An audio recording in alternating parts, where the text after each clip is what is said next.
कक्षा 6 के विद्यार्थियों के लिए अध्याय 4 आधारभूत ज्यामितीय अवधारणाएं। ज्यामिति को पढ़ने के लिए, उसको समझने के लिए उसमें प्रयुक्त शब्दावली के हर शब्द का ज्ञान होना आवश्यक है, अर्थात उसकी समझ होनी आवश्यक है। तो आज इस वीडियो के माध्यम से कोशिश की जा रही है कि ज्यामिति में मूल रूप से किन शब्दों का इस्तेमाल होता है, उनका क्या अर्थ है, यह सबसे पहले समझा जाए।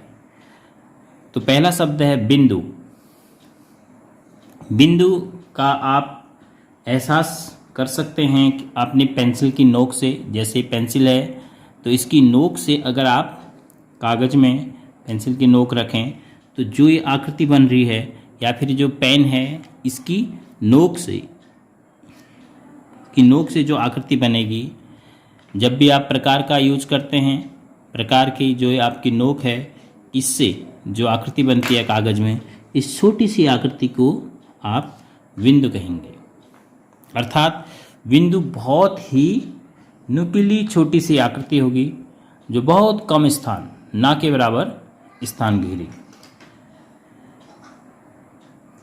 बिंदुओं को ज्यामिति में हम प्रदर्शित करने के लिए किस संकेत का प्रयोग करेंगे? उसके लिए अंग्रेजी के capital letters A, B, C, D ये संकेत प्रयोग किए जाते हैं किसी भी बिंदु को। अर्थात जैसे यहाँ पर मैंने ये लिखा, ये बिंदु रूप में, तो इसको A लिखोगे तो इसका मतलब है कि A जो है इस बिंदु को निरूपित कर रहा है, अर्थात इस बिंदु को प्रदर्शित कर रहा है अक्षर A। तो कभी भी आपको ज्यामिति में बिंदु का निर्माण करना है, बिंदु खींचना है, तो आप उसको बहुत नुकीला और बहुत कम स्थान घेरने वाला बनाएंगे, न कि आप गोल गोल करेंगे, केवल पॉइंट शेप में ऐसे आप बिंदु लगाएंगे। ये दूसरा है रेखाखंड। रेखाखंड का आपको आभास होगा, आपके पास जो ज्योमेट्रिकल बॉक्स है उसके आप किनारे देख सकते हैं। आपके पास जो रूलर है, ये रूलर का एक किनारा देख सकते हैं, ये रूलर का किनारा। अगर आपके पास छोटा रूलर है 15 सेंटीमीटर का, तो ये इसका किनारा, इससे हमें रेखाखंड का आभास होता है। इसको अगर मैं अपनी नोटबुक में उतारूं तो इसकी आकृति इस प्रकार आपको दिखेगी।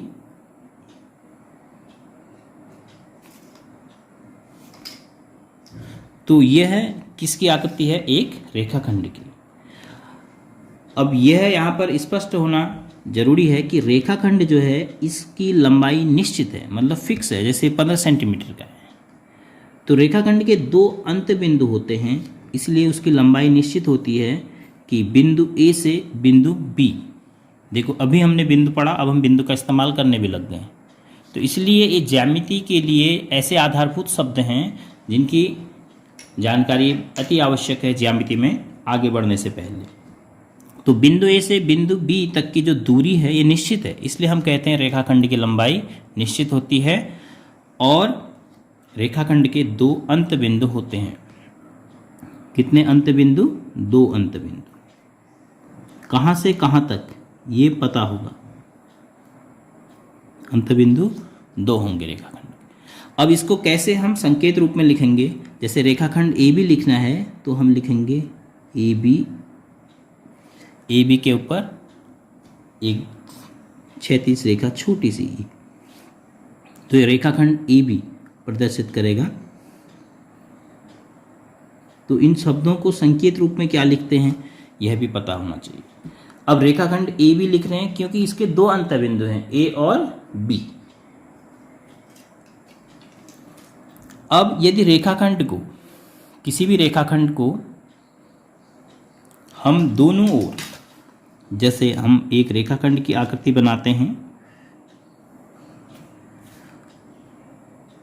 माना ये बिंदु है P और ये बिंदु है Q, तो ये रेखाखंड PQ की आकृति आपको दिखाई दे रही है।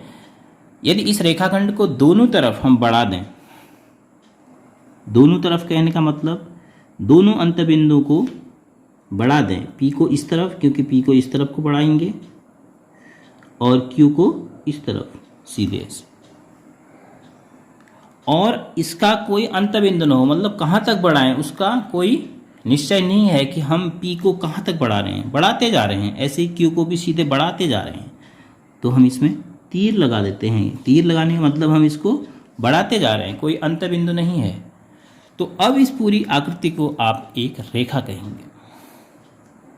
तो इस रेखा का कोई अंतबिंदु नहीं है, वो इसके तीरों से पता चल रहा है। तो संकेत रूप में हम रेखा को क्या लिखेंगे, इसका नाम लिखेंगे पी क्यू, और इसके दोनों सिरों में जो पी क्यू के ऊपर हम लाइन खींचेंगे छोटी सी, उसके दोनों सिरों में हम तीर का निशान रख देंगे। तो अगर ये लिखा है पी क्यू, तो इसको पढ़ेंगे आप रेखा पी क्यू, इसको पढ़ेंगे रेखाखंड ए बी। तो यहाँ पर ये पता चल रहा है कि लंबाई निश्चित है ए से बी तक। यहाँ पर ये नहीं पता चल रहा है कि पी से क्यू तक लंबाई है। पी को भी बढ़ाया गया है, क्यू को भी बढ़ाया गया है। तो पी क्यू उस रेखा पर कोई दो बिंदु हैं, लेकिन रेखा पी से क्यू तक है ऐसा नहीं कहा गया, क्योंकि पी पर भी तीर है, क्यू पर भी तीर है। तो इसका मतलब पी क्यू, पी से भी रेखा बढ़ती जा रही है, क्यू से भी रेखा बढ़ती जा रही है, पता नहीं है कि अंतबिंदु क्या है। तो रेखा में अंतबिंदु कितने होंगे, कोई नहीं। तो रेखा के कोई भी अंतबिंदु नहीं होते, अर्थात शून्य अंतबिंदु। कहाँ से शुरू हुई है, कहाँ पर खत्म होगी, ऐसा रेखा के बारे में नहीं पता होता।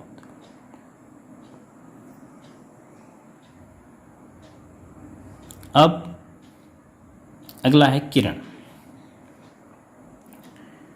रेखा के आधार पर आप किरण को समझ सकते हैं। जैसे हमने रेखाखंड से रेखा को समझा,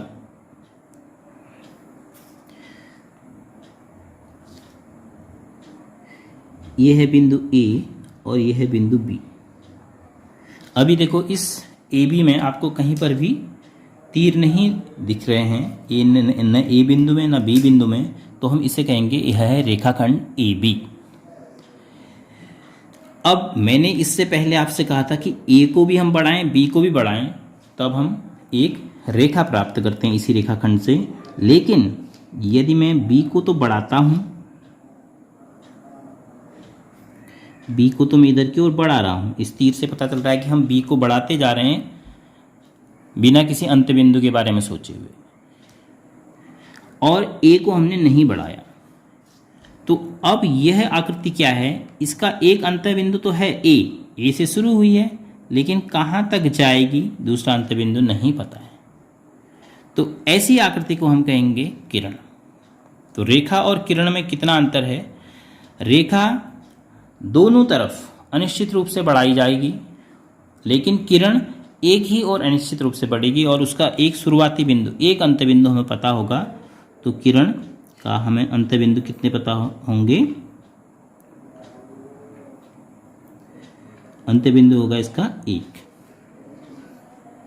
और इसको संकेत रूप में आप लिखेंगे किरण ए बी।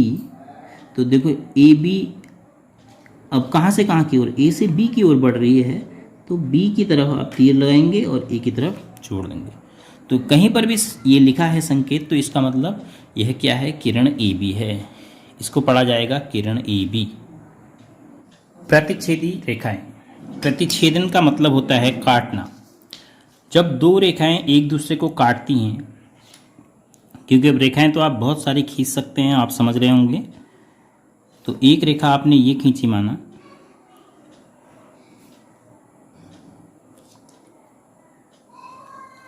और एक रेखा आपने इस तरीके से खींची। तो इन रेखाओं ने एक दूसरे को इस बिंदु पर काट दिया है। तो इस बिंदु का नाम कहते हैं प्रतिच्छेदन बिंदु। ये जो बिंदु है, इस बिंदु का नाम कहेंगे प्रतिच्छेदन बिंदु या प्रतिच्छेद बिंदु भी कह सकते हैं। और ये जो दोनों रेखाएं हैं, रेखाओं को आप अगर केवल अंग्रेजी के स्मॉल लेटर से दिखाना चाहते हैं, तो जैसे आपने इसको एल कह दिया, एल एक रेखा है, एम दूसरी रेखा है, ऐसा भी संकेत रेखाओं के लिए प्रयोग किया जाता है।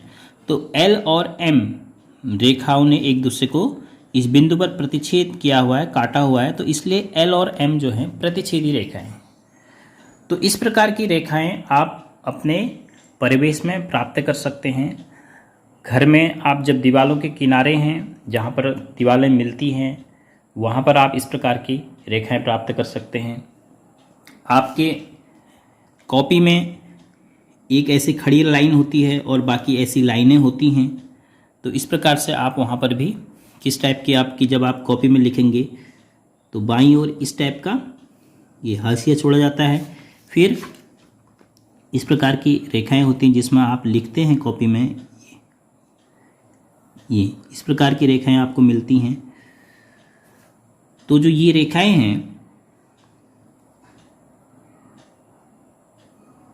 चूँकि आपकी कॉपी में तो निश्चित लंबाई होती है, लेकिन उनको आगे बढ़ाने के बाद अगर आप सोचें तो इस प्रकार की रेखाएं देखो यहाँ पर एक दूसरे को काट रही हैं। तो ये रेखाएं और ये रेखाएं कैसे हैं? प्रतिच्छेदी रेखाएं। इसके बाद समांतर रेखाएं। समांतर रेखाएं ऐसी रेखाएं जिनके बीच का अंतर समान हो। जैसे मैंने एक रेखा ये खींची, अगर एक ऐसी रेखा में खींचूं जो इसके साथ बराबर दूरी पर, क्योंकि उसको भी हम दोनों ओर बढ़ा सकते हैं, लेफ्ट भी और राइट भी, बाईं तरफ भी दाईं तरफ भी। अगर यह रेखा P जो है रेखा Q के बराबर दूरी पर बनी रहती है हमेशा, अपरिमित रूप से आगे पीछे पीछे आगे कितना भी बढ़ा दें आप, चाहे इधर को बढ़ाएं चाहे इधर को बढ़ाएं, इसको इधर को बढ़ाएं इसको इधर को बढ़ाएं, सोचिए कि इन दोनों के बीच का अंतर, ये जो दूरी आपको दिख रही है बराबर बनी रहती है, तो उन रेखाओं को हम कहेंगे समांतर रेखाएं। अब कहाँ आपको प्राप्त होंगी? जैसे मैंने आपको ही बताया कि आपकी जो कॉपी है जिसमें आप लिख रहे हैं उसमें इन रेखाओं को देखिए, इनके बीच का आपको अंतर समान लगेगा। आप एक स्केल लीजिए, स्केल के दोनों किनारे देखिए, एक किनारा इधर से और एक किनारा इधर से, ये आपको हमेशा समान दूरी पर दिखाई देंगे। तो इस प्रकार की रेखाओं को जिनके बीच का अंतर समान हो, अर्थात जो अपरिमित रूप से पीछे या आगे कहीं भी अपरिमित रूप से बढ़ाए जाने पर भी आपस में प्रतिच्छेद न करें, आपस में एक दूसरे को काटे नहीं, ऐसी रेखाओं को समांतर रेखाएं कहेंगे। तो मैं आशा करता हूं कि जो भी आपको आधारभूत शब्दावली बताई है ज्यामिति की, यह आपको समझ आई होगी, और इसके आधार पर प्रश्नावली 4.1 के प्रश्न को हम हल करेंगे, जिसमें इस प्रकार के प्रश्न शामिल होंगे कि जो आपने जानकारी इस वीडियो के माध्यम से प्राप्त करी वो आपको समझ आई कि नहीं आई, उसी का एक टेस्ट टाइप होगा।